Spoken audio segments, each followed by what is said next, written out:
మిథున రాశి. మిథున రాశి వారికి 19 నుంచి 25 అక్టోబర్ వరకు గల కాలానికి రాశి ఫలితాలు ఏ విధంగా ఉన్నాయి అంటే, వీరికి ద్వితీయ స్థానంలో గురుగారు ఉన్నారు, తృతీయ స్థానంలో కేతు ఉన్నారు, ఇక చతుర్థ స్థానంలో శుక్రాచార్యుల వారు ఉన్నారు. ఈ 3 గ్రహాల యొక్క ఉనికి చాలా అద్భుతమైన ఫలితాలను ఇస్తుంది. దశమంలో శనిగారు కూడా మంచి ఫలితాలనే ఇస్తారు.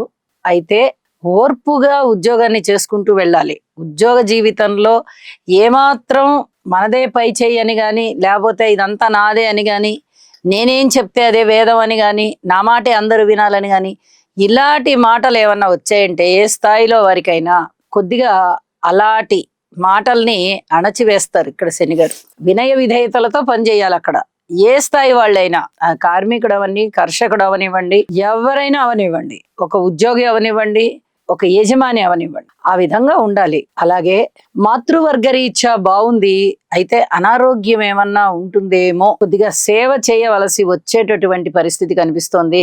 అయితే మాతృవర్గ రీత్యా సహాయ సహకారాలు బాగున్నాయి, అన్నదమ్ముల సహాయ సహకారాలు బాగున్నాయి, మనోధైర్యం బాగుంది, కుటుంబం బాగుంది, ధనము బాగుంది, యశస్సు బాగుంది, మీ సమర్థత బాగుంది, అలాగే 2-3 రకాలుగా ధన ఆదాయం బాగుంది,